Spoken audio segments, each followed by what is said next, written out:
Kuya tanggal. Kuya tanggal.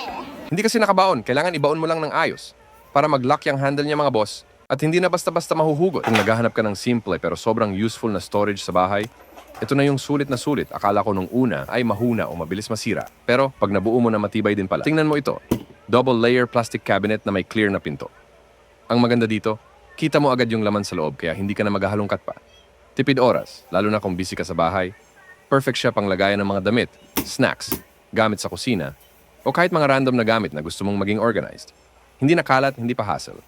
Isa pa sa nagustuhan ko dito, compact siya pero malaki ang storage. Hindi siya kumakain ng space pero ang dami mong malalagay. Pwede mo ilagay sa kwarto, sala, o kahit sa kusina. Very versatile. At syempre, matibay yung plastic niya. Hindi yung madaling mabasag o lumundo. Yung pinto niya, smooth buksan at isara. Tapos magnet, para nag-automatic lock siya. Maganda to kung lalagyan mo ng mga pagkain, safe na safe sa mga insekto, ang mga pagkain mong ilalagay dito. Bonus pa, malinis tignan at aesthetic.